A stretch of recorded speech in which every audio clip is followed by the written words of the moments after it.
வணக்கம் நண்பர்களே, நான் ஈஸ்வரன் பேசுகிறேன். இப்போ தமிழ்நாட்டில் தேர்தல் வருதுங்க இந்த மாதம். அதாவது 23ஆம் தேதி ஏப்ரல் 2026 அசெம்பிளி எலெக்ஷன் வருது. அதில் சீமான் ஒரு முக்கிய கட்சியின் சார்பில் அவர் போட்டியிடுறாரு, நாம் தமிழர் கட்சி.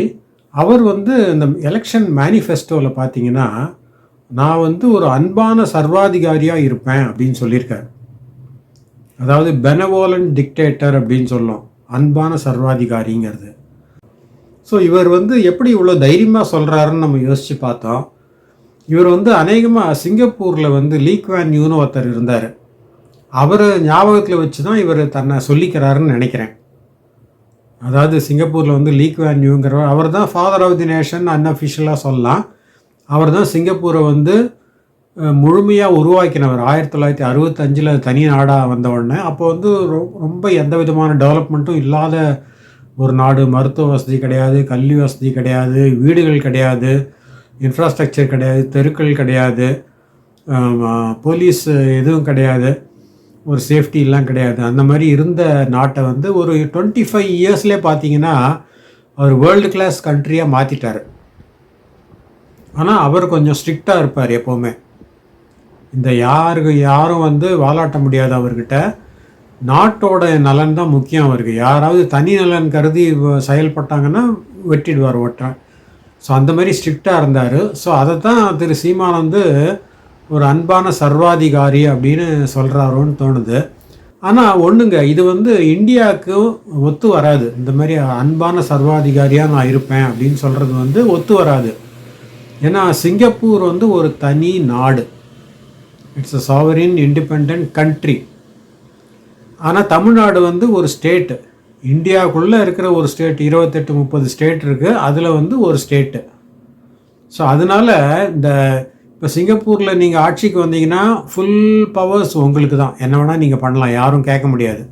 ஆனால் நீங்கள் தமிழ்நாட்டில் முதலமைச்சராகனா உங்களுக்கு அந்த மாதிரி பிஹேவ் பண்ண முடியாது. ஏன்னா சட்டத்திட்டங்கள்லாம் இருக்குது, மத்திய அரசு இருக்குது, அதுக்கு கட்டுப்பட்டு தான் நடக்கணும். நிறையா சட்டங்கள் இருக்குது, criminal law, civil law, central law, reserve bank law அப்படின்னு நிறையா இருக்குது. அதனால் அன்பான சர்வாதிகாரியாக இருக்கிறதுக்கு வாய்ப்பு இல்லை தமிழ்நாட்டில். மேலும் இந்தியா ஒரு ஜனநாயக நாடு. அதுவும் ஜனநாயகங்கிறது ஒரு அளவுக்கு மீறிய அதிக அளவில் சுதந்திரம் இருக்குது. அதாவது பர்சனல் லிபர்ட்டிஸ்ன்னு சொல்லும். இந்த கான்ஸ்டியூஷனல் இதுபடி அவங்களுக்கு சிவில் லிபர்ட்டிஸ் எல்லாம் இருக்குது. பேச்சுரிமை, கருத்துரிமை, எழுத்துரிமை, பத்திரிகை சுதந்திரம், இந்த மாதிரிலாம் அளவுக்கு அதிகமாக இருக்குது. அதுவும் ஒவ்வொரு வீடியோலாம் பார்க்குறோம் நம்ம சோஷியல் மீடியாவில். என்னமா திட்டுறாங்க, பிரதம மந்திரியும் சரி, சீஃப் மினிஸ்டரையும் சரி, ஒரு தரக்குறைவாலாம் திட்டுறாங்க. இதெல்லாம் ரொம்ப ரொம்ப ஒரு தவறு.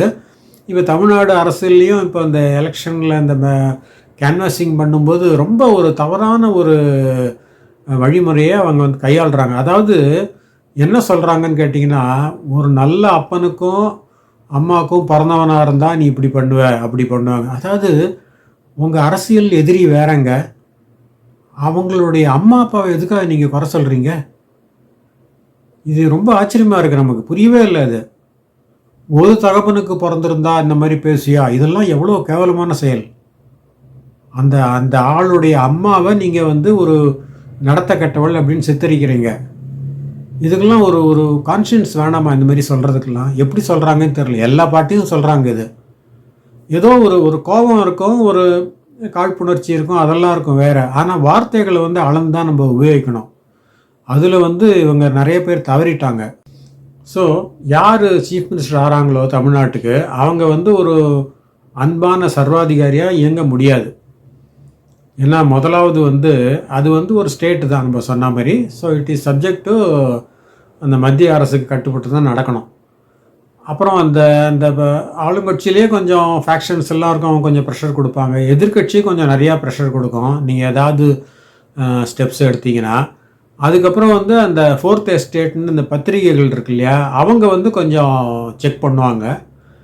அதாவது நம்ம இஷ்டத்துக்கு பண்ண முடியாது. அதுக்கப்புறம் இந்த சோஷியல் ஆக்டிவிஸ்ட்னு சொல்கிறோம் இல்லையா, சமூக ஊடகவியலாளர்கள், அவங்களாம் கொஞ்சம் நச்ச ஏதாவது பண்ணுவாங்க. அப்புறம் கோர்ட் இருக்குது. நீங்கள் ஏதாவது ஒன்று பண்ணிங்கன்னா கோர்ட் உடனே அதை ஸ்ட்ரைக் டவுன் பண்ணிடும். ஸோ எல்லாத்துக்கும் கட்டுப்பட்டு தான் நடக்கணும். இப்போ சீமான் சொல்கிறாரு, கற்பழிப்பு பண்ணாங்கன்னா அவங்கள நடு ரோட்டில் வச்சு சுட்டுடுவேன் அப்படின்னு. இதெல்லாம் வந்து ஒரு மிகைப்படுத்தப்பட்ட பேச்சு தான். அது நடைமுறைக்கு முடியாது. நீங்கள் அரெஸ்ட் பண்ணால் கூட அவனை கொண்டு போலீஸ் ஸ்டேஷனில் வச்சு கோர்ட்டில் வந்து ஆஜர் பண்ணோம். அப்புறம் கேஸ் நடக்கும். அப்புறம் அவங்க என்ன முடிவு கொடுக்குறாங்களோ அதுதான். நீங்களாக போய் நடு ரோட்டில் வச்சு சுட்டு அவனை கொண்டுட்டு அதெல்லாம் நடக்கிற சினிமாவில் வேணால் நடக்கும். இதெல்லாம் ரியல் லைஃப்பில் நடக்காது. இங்கே வந்து திரு லீ குவான் யூவே வந்து அவர் நான் ஒரு ஆள்னு சொல்லலை, என் பின்னால் இப்போ ஒரு அணி இருக்குன்னு தான் சொல்லியிருக்காரு. I am not a man alone அப்படின்னு அவர் கிளைமே பண்ணல. ஸோ அவருடைய குரூப்பில் கலந்து ஆலோசித்து தான் அவர் வந்து முடிவெல்லாம் எடுப்பார். I'm not a one-man show. You see my picture everywhere. It makes it easier. You symbolize it in one man. You know? But don't believe it's a one-man show. Cannot be done. இப்போ இந்தியாவில் வந்து ஏதாவது இந்த ஒரு தொழிலாளர்கள் வந்து வேலை நிறுத்தம் பண்ணலாம். அவங்களுக்கு வந்து அந்த உரிமை உண்டு. சட்டப்படியும் அவங்களுக்கு வந்து அஃப்கோர்ஸ் நோட்டீஸ் கொடுத்துட்டு தான் பண்ணணும். அது பண்ணலாம். அப்புறம் ஊர்வலம் போகலாம், கொடி பிடிக்கலாம், கோஷம் போடலாம், சாலை மறியல் பண்ணலாம். இந்த மாதிரி நிறைய அவங்களுக்கு வந்து கருத்து சுதந்திரங்கள்லாம் நிறைய இருக்குது. Either all guaranteed by law also in India. மாபெரும் பேரணி அப்படின்லாம் பண்ணலாம், எல்லாம் பண்ணலாம் அவங்க. ஆனால் சிங்கப்பூரில் வந்து கொஞ்சம் வித்தியாசமாக இருக்கும். அதாவது ஒரு முறை வந்து சிங்கப்பூர் ஏர்லைன்ஸ் இருக்கு இல்லையா, சிங்கப்பூர் ஏர்லைன்ஸ் நிறுவனம், அவங்க அந்த எம்ப்ளாயீஸ் வந்து ஸ்ட்ரைக் பண்ணாங்க, வேலை நிறுத்தம் பண்ணாங்க. அதை வந்து எப்படி இவர் டேக்கிள் பண்ணாருன்னு கேட்டிங்கன்னா அசந்துருவோம். நம்ம திரு லீ குவான் யூ எப்படி டேக்கிள் பண்ணாருன்னு கேட்டால் அசந்துருவோம். அவர் வந்து என்ன பண்ணாருன்னா அவங்களோட ஒரு மீட்டிங் அரேஞ்ச் பண்ணார். ஸ்ட்ரெயிட்டாக நேருக்கு நேரம் தான், அது டிவிலெலாம் இல்லை, சிசிடிவிலாம் கிடையாது, நேருக்கு நேராக நின்று உட்காந்து அவர் வந்து அட்டென்ட் பண்ணார். பண்ணிவிட்டு அவங்களுக்கு வந்து நோட்டீஸ் கொடுத்துட்டாரு, நான் ஒரு 1 hour தரேன் டைமு, நீங்கள் திங்க் பண்ணுங்கள், திங்க் பண்ணிவிட்டு உடனடியாக இந்த ஸ்ட்ரைக்கை வந்து வாபஸ் வாங்குங்க.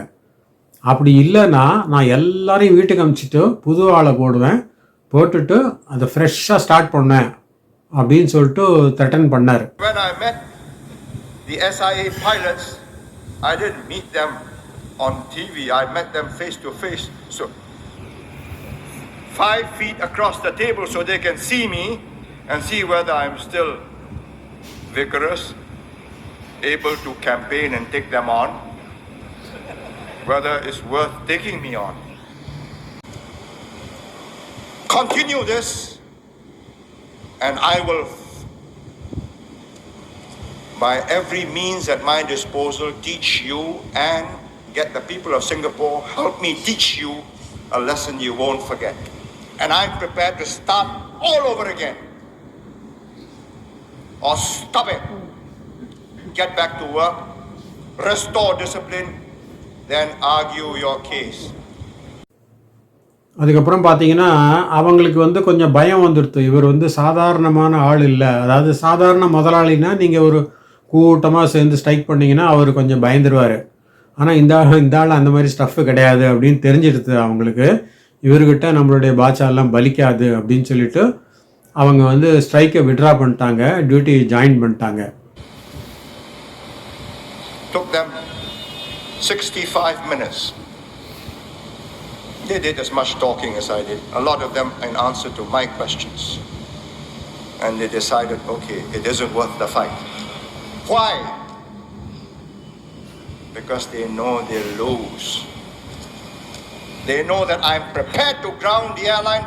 They know that I can get the airline going again without them. And let there be no mistakes about this. Whoever governs Singapore must have that iron in him, or give it up.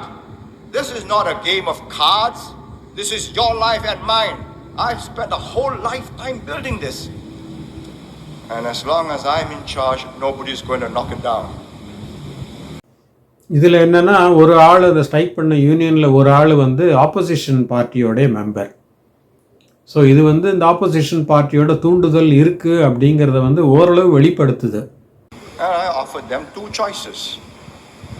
Either you argue, you stop this intimidation, which is what it was, bringing SIA right down, disrupting services, ruining its reputation, millions of dollars worth of advertisements and sales ruined within a matter of 2 weeks.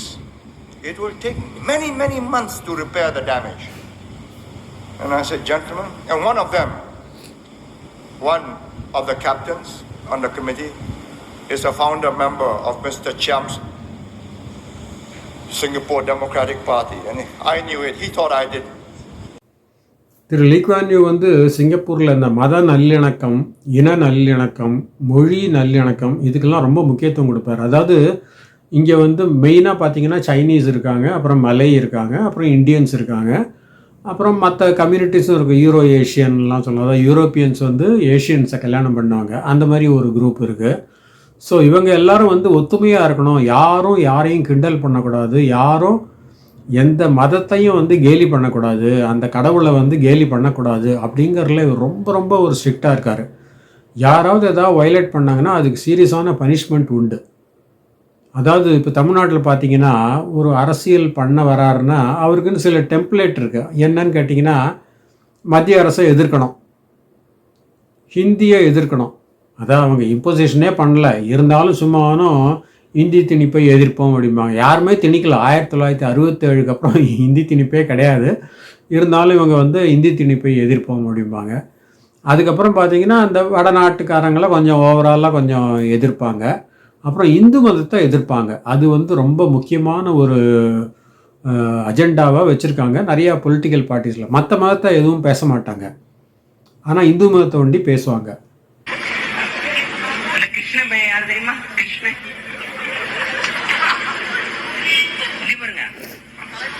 அந்த பெண்கள் எல்லாம் ஆடு மேய்க்கிற இடையர் குல பெண்கள் எல்லாம் ஒரு குளத்தை குளிச்சுக்கிட்டு இருந்தாங்க. இந்த பொறிக்கு நாய் ஓடி போய் அந்த பிள்ளையை கட்டி வச்சு இந்த துணிமணிகளாம் எடுத்துக்கிட்டு மரத்துல இருந்தாங்க. இந்த பிள்ளைய உடைய கிராண்டு போயிட்டாங்க. கிருஷ்ணானா கிருஷ்ணா கொடுத்துருன்ட்டு மார்பவங்களை இப்படி மறைச்சிக்கிட்டு இப்படி பக்கவாட்டிலேயே நடந்து போகுது அந்த பிள்ளைய. அவன் சொல்றான் பாருங்க, எவ்வளவு கண்ணியமிக்க கடவுள், 2 கையும் நீங்க ஏந்தி கேட்டாதான் தருவீங்க.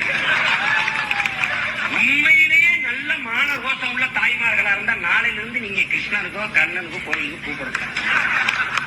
உண்மையிலே அவளெல்லாம் ஈவ்டீசிங்ல உள்ளதை இப்படி செருப்பு கட்டி அடிக்கணும். நாய இந்த நாய பொம்பளை பிள்ளைகளை பார்த்தாலே ஈவ்டீசிங்கிறா. இவ்வளவு சேட்டை செஞ்சிருக்கான் அந்த பொறிக்கு நாய். இவனை ஸோ சிங்கப்பூரில் வந்து இந்த மாதிரி விஷயங்களுக்கெல்லாம் இடமே கிடையாதுங்க. அதில் ரொம்ப ஸ்ட்ரிக்டாக இருக்காங்க. அதனால் எல்லோரும் ஈக்குவலாக தான் இருக்கணும். எந்த விதமான ஒரு ஒருத்தர் கேவலமாக பேசுகிறது அதுக்கெல்லாம் வந்து இங்கே அனுமதியே கிடையாது. அதாவது சீமான் சொல்கிறது இன்னொன்று என்னன்னு கேட்டிங்கன்னா, டிஎம்கே வந்து தெலுங்குக்காரங்க, அதனால் தெலுங்குக்காரங்க ஆட்சி பண்ணக்கூடாது தமிழ்நாட்டில், தமிழன் தான் ஆட்சி பண்ணணும் அப்படிங்கிறாரு. அதாவது இது வந்து சில தமிழ் விரும்பிகளுக்கு வந்து ஒரு நல்ல சந்தோஷமான செய்தியாக இருக்கும். இவர் என்ன சொல்கிறது இல்லைன்னா தப்பு, தமிழ்நாட்டுக்காரங்க தானே ஆட்சி பண்ணணும் அப்படிம்பாங்க. ஆனால் நம்ம எல்லாத்தையுமே லீகலாகவும் பார்க்கணும், கான்ஸ்டியூஷனலாகவும் பார்க்கணும். சட்டப்படியும் சரி, அந்த அரசியல் சாசன சட்டப்படியும் இந்த மாதிரி நம்ம சொல்லவே முடியாது.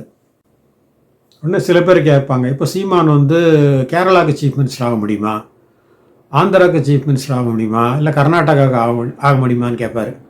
அதாவது இது வந்து கொஞ்சம் ஒரு ஒரு ஒரு சில்லியாக இருக்குங்க. ஏன்னா இப்போ கருணாநிதி குடும்பம் தெலுங்குங்கிறாங்க, ஓகே மேபி பாசிபிள். ஆனால் அவங்க வந்து சும்மா ஆந்திராவில் வாழ்ந்துட்டு ட்ரெயின் பிடிச்சி தமிழ்நாட்டுக்கு வந்து நேர செங்கோட்டைக்கு போய் சீஃப் மினிஸ்டர் சேரில் உக்காரல. அவங்கெல்லாம் தமிழராக தான் வாழ்ந்தாங்க, தமிழ் பேசினாங்க, தமிழ் படித்தாங்க, எல்லாம் தெரியும் அவங்களுக்கு. அதே மாதிரி எந்த ஒரு தமிழனும் சரி ஒரு பெங்காலுக்கோ இல்லை பீகாருக்கோ இல்லை அஸ்ஸாமுக்கோ இல்லை மகாராஷ்டிராக்கோ சீஃப் மினிஸ்டர் ஆக முடியும். அவங்க வந்து அந்தந்த ஊர்களுக்கு போய் அங்கே பல ஆண்டு காலமாக வாழ்ந்து அந்த லோக்கல் மக்களுடைய பிரச்சனைகளுக்காக குரல் கொடுத்து அப்புறம் அரசியல் கட்சி ஆரம்பித்து எலெக்ஷனில் நின்று வாக்குகளை வாங்கி சீட்டுகளை வாங்கி வெற்றி பெற்றால் அவங்க அந்தந்த ஸ்டேட்டுக்கும் சீஃப் மினிஸ்டர் ஆகலாம்.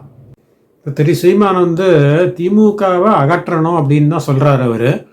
ஆனால் அவர் வந்து அவங்க தெலுங்குங்க அதனால அகற்றணும் அப்படின்னு சொல்கிறத விட அவங்க ஊழல் பண்ணியிருக்காங்க, ஊழல் மிகுந்த ஆட்சி அப்படின்னு ப்ரூஃபோடு அவர் காமிச்சார்னா கொஞ்சம் பெட்டராக இருக்கும்.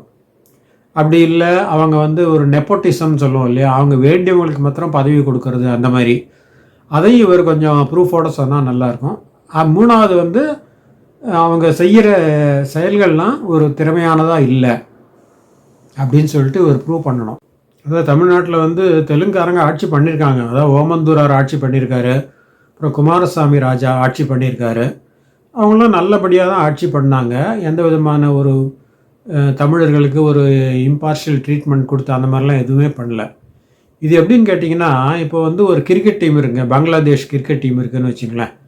அதுக்கு வந்து ஒரு வெள்ளைக்காரனை வந்து மேனேஜராக போடுவாங்க, காலின் கவுட்ரி அப்படின்னு வச்சுங்களேன். அவரை வந்து மேனேஜராக போடுவாங்க. இவருக்கும் அந்த டீமுக்கும் நிறையா வித்தியாசங்கள். 2 பேரும், அவர் வேறு மதம், இவங்க வேறு மதம்.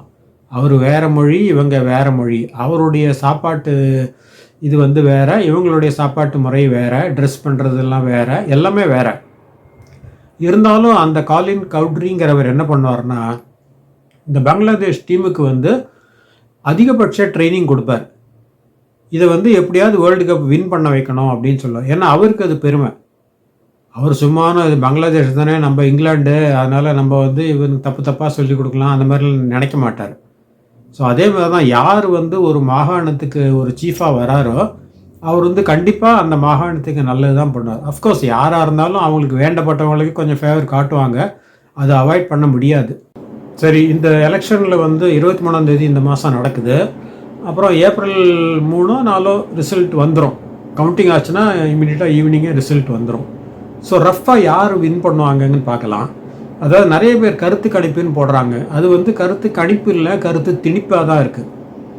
ஏன்னா 2-3 நம்ம பார்த்தோம். அதில் வந்து விஜய் கட்சி வந்து 200க்கு மேலே வாங்கும் அப்படின்னு சொல்லி போட்டிருக்காங்க. இன்னொன்றில் வந்து 180 சீட்டு வாங்கும்னு போட்டிருக்காங்க. இதெல்லாம் வந்து நமக்கு ரியலிஸ்டிக்காக தெரியல.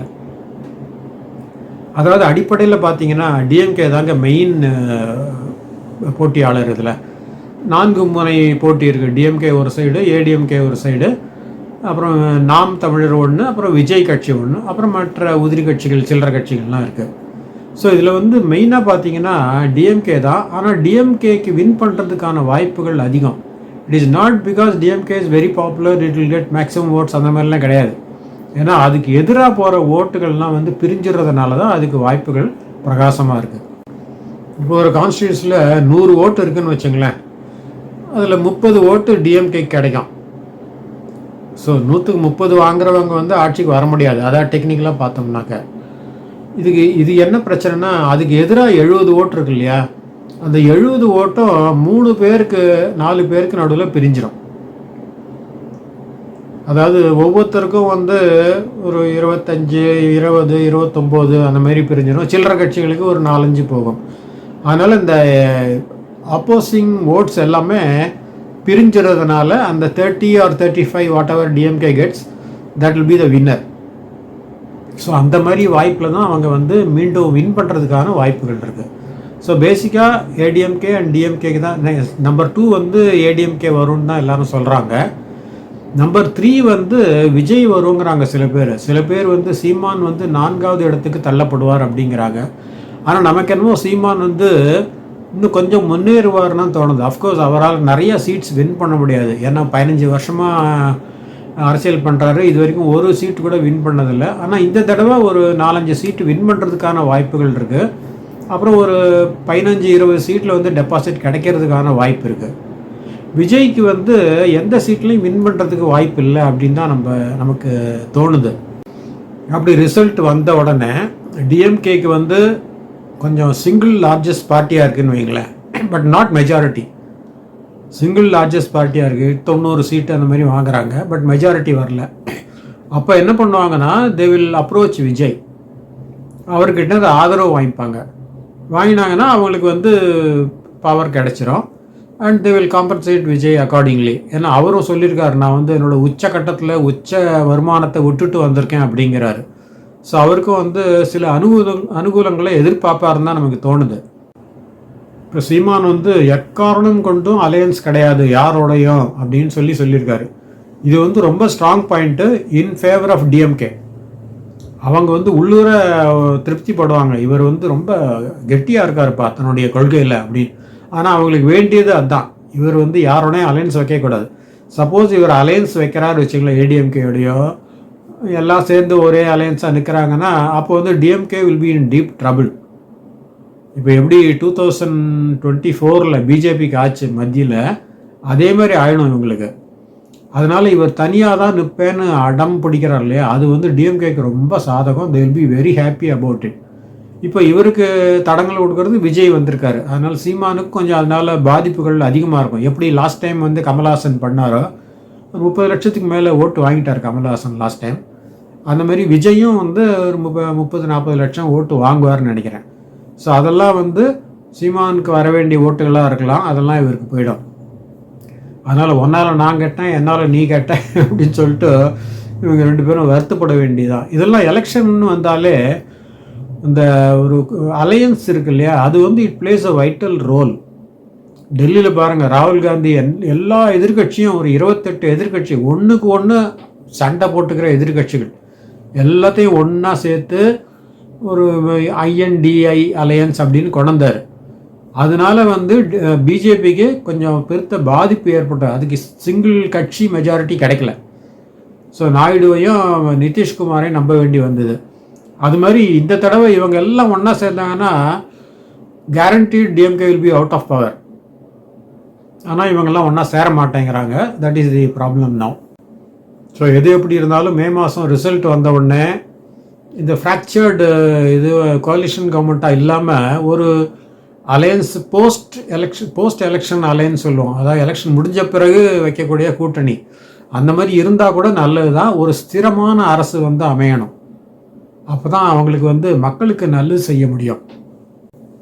இப்போ ஆந்திராவில் பாருங்கள், திரு சந்திரபாபு நாயுடு கூகுளோட பேசி அங்கே வந்து ஒரு டேட்டா சென்டர் கொண்டு வந்திருக்காரு விசாகப்பட்டினத்தில்.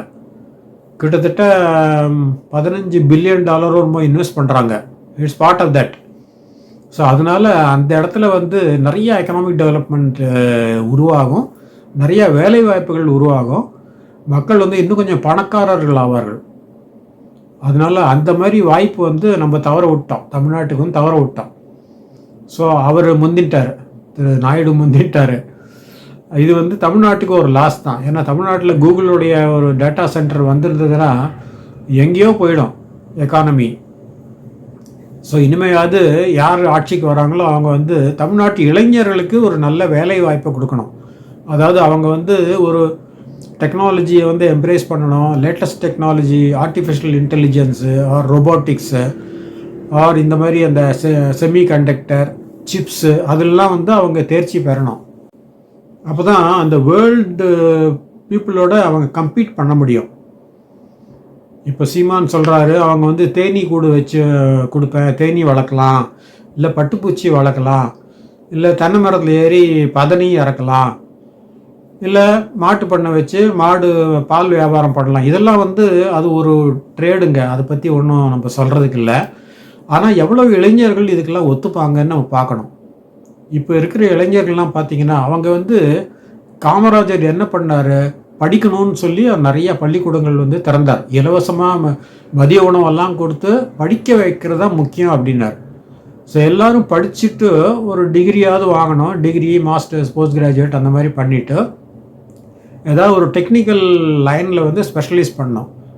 கன்ஸ்ட்ரக்ஷனோ இல்லை எலக்ட்ரிக்கலோ மெக்கானிக்கலோ மெக்கட்ரானிக்ஸோ எதுவாக இருந்தாலும் சரி, அவங்க ஸ்பெஷலைஸ் பண்ணாங்கன்னா வேலைவாய்ப்புகள் நிறையா கிடைக்கும். ஸோ இந்த மாதிரி பண்ணுறதுக்கு வந்து அரசியல்வாதிகள் கொஞ்சம் அனுசரணை காட்டணும், ஊக்குவிக்கணும். அப்போ தான் இளைஞர்களுக்கு நல்லது. இல்லைன்னா அவங்க ரொம்ப ஒரு டிசப்பாயிண்ட் ஆகிடுவாங்க வாழ்க்கையில். ஏன்னா எல்லாருக்கும் வந்து முன்னுக்கு வரணுங்கிற வெறி தான் இருக்குது. வெளிநாட்டில் போய் படிக்கணும், வெளிநாட்டில் போய் டிகிரி வாங்கணும், வெளிநாட்டில் வேலைக்கு போகணும், இதெல்லாம் தான் பல மக்களுக்கு வந்து ஒரு மனசுக்குள்ளே இருக்கிற ஒரு ஆசை. அதை வந்து முடிஞ்ச அளவு தீர்த்து வைக்கிறதுக்கு வந்து அரசியல்வாதிகள் வந்து முனையணும். ஸோ நமக்கு வந்து யாரையும் ஃபேவர் பண்ணல, யாரையும் எதிர்க்கவும் இல்லை, ஒரு யதார்த்தமான வார்த்தைகளை தான் நம்ம சொன்னோம். அதனால் நீங்கள் வந்து சீமான் ஆதரவாளராக இருக்கலாம், ஸ்டாலின் ஆதரவாளராக இருக்கலாம், எடப்பாடி ஆதரவாளராக இருக்கலாம், இருந்தால் கூட நீங்கள் வந்து ஒரு அவர் தலைவர், நம்ம அவரை ஆதரிக்கணும், அதனால் அவர் என்ன சொன்னாலும் ஓகே அப்படின்னு சொல்லக்கூடாது. நீங்கள் வந்து கேள்வி கேட்கலாம். அதாவது இப்போ ஸ்டாலின் என்ன சொன்னார்னா, அந்த நீட் தேர்வு கொண்டாங்க இல்லையா, அதாவது மன்மோகன் தான் இன்ட்ரடியூஸ் பண்ணார், அப்புறம் பிஜேபி வந்து அதை என்ஃபோர்ஸ் பண்ணிச்சு. நீட் தேர்வு வந்து எல்லாருக்கும் ஆல் இண்டியா லெவலில் தான் கொண்டாங்க. It's a ordinance covering whole of India. ஆனால் இவர் என்ன சொன்னார், நீட் தேர்வை நாங்கள் வந்து ரத்து பண்ணிவிடுவோம் ஆட்சிக்கு வந்தா அப்படின்னாரு. ஸோ மக்கள் வந்து அதை நம்பிட்டாங்க. மக்களுக்கு வந்து ஒரு பேசிக்காக ஒரு சந்தேகம் வரணும், என்னங்க இது வந்து ஆல் இண்டியா லெவலுக்கு அவங்க கொண்டுறாங்க, நீங்கள் எப்படி நீக்குவீங்க, தமிழ்நாட்டுக்கு மாத்திரம் நீங்கள் நீக்குவீங்களா? அப்போ வந்து அந்த எம்பிபிஎஸ் வந்து இட்ஸ் நாட் ரெக்கக்னைஸ்டு. ஸோ எதுக்கு கொண்டாங்க நீட்டை? ஒரு குவாலிட்டி இருக்கணும், ஒரு ஏன்னா மருத்துவங்கிறது உயிர் காக்கும் ஒரு பணி, அதில் வந்து கொஞ்சம் சிறந்து விளங்கணும் அப்படிங்கிறதுக்காக ஒரு என்ட்ரன்ஸ் எக்ஸாம் மாதிரி கொண்டாங்க. அது பீகார்காரனும் யூபிக்காரனும் கூட எதிர்க்கலை. அவங்களாம் நம்ம வீட்டில் கக்கூஸ் கழுவுறாங்க, அவங்களே எதிர்க்கலை, நாங்கள் நீட் எழுதி பாஸ் பண்ணிவிட்டு எம்பிபிஎஸ் சேர்றோம் அப்படிங்கிறாங்க. ஆனால் நம்ம ஆளுங்க வந்து எக்ஸம்ஷன் கொடுங்கிறாங்க. அதாவது இவங்க மெட்ரிக் எக்ஸாமில் 1200க்கு 1170 வாங்குவாங்க, ஆனால் நீட் எக்ஸாமில் பாஸே பண்ண முடியல, ஃபெயில் ஆகிடுறாங்க. ஸோ இது வந்து எங்கேயோ குவாலிட்டி வந்து காம்ப்ரமைஸ் ஆகிருக்குங்கிறது தெரியுது. இது வந்து இளைஞர்களுக்கு நல்லதில்லை, குறிப்பாக தமிழ் இளைஞர்களுக்கு நல்லதில்லை. ஸோ எல்லா அரசியல்வாதியும் நீட்டுக்கு எதிராக பேசுகிறாங்க தமிழ்நாட்டை பொறுத்த வரைக்கும். இது ரொம்ப ஒரு வருத்தம் தர விஷயமாக தான் நமக்கு தெரிஞ்சுது. ஏன்னா அவங்க என்ன பண்ணணும், இப்போ ஆல் இண்டியா எல்லா whether it is West Bengal or Maharashtra, Punjab, எந்த இதுவாக இருந்தாலும், கேரளா, இந்த சைடு கேரளா, ஆந்திரா, கர்நாடகா எல்லாருமே வந்து நீட் எழுதுகிறாங்க. அதனால் நீ வந்து எனக்கு பாஸ் பண்ண முடியல, அதனால் எனக்கு விதிவிலக்கு கொடுத்துருங்கன்னு கேட்குறது கொஞ்சம் அவமானமாக இருக்குது. அந்த மாதிரி செய்ய விடாமல், நான் உனக்கு கோச்சிங் நடத்துகிறேன்ப்பா, கோச்சிங் கிளாஸ் தரேன், கோச்சிங் கிளாஸ் எடுத்துட்டு நீ வந்து நீட் பாஸ் பண்ணுறதுக்கு முயற்சி பண்ணு அப்படின்னு ஆக்கப்பூர்வமாக சொல்லியிருந்தாங்கன்னா ரொம்ப ஒரு சந்தோஷமாக இருந்திருக்கும் எல்லாருக்குமே. ஸோ வரப்போகிற நாட்களில் அரசியல்வாதிகள்லாம் ஒரு புது அத்தியாயத்தை தொடங்குவாங்கன்னு நம்ம எதிர்பார்க்குறோம். அது வந்து மக்களை மையமாக கொண்டதாக தான் இருக்கணும், மக்களுக்கு வந்து நல்லது பண்ணக்கூடிய ஒரு விஷயமாக தான் இருக்கணும். அது ஒரு மத்திய அரசுக்கு ஒரு சங்கடம் கொடுக்கலாம், இல்லை தூண்டி விடலாம், அந்த மாதிரிலாம் பண்ணுறது வந்து சரியில்லை. ஓவராலாக மக்களுக்கு எது நல்லதோ அது கசப்பாக இருக்கும். அதான் திரு லீ குவான் யூவே சொல்கிறாரு, நீங்கள் வந்து அரசியல்வாதியாக இருந்து மீட்டிங்கில் பேசலாம், அவரோட ஸ்மைல் பண்ணலாம், அவரோட குழந்தைய கொஞ்சலாம், எல்லாம் பண்ணலாம், ஆனால் எப்போ கடினமான ஒரு முடிவு எடுக்கணுமோ அப்போ நீங்கள் எடுத்து தான் ஆகணும் அப்படிங்கிறார் அவர். அதை தான் எல்லோரும் பின்பற்றணும். ஸோ நம்ம மீண்டும் இன்னொரு வீடியோவில் சந்திக்கலாம். நன்றி, வணக்கம்.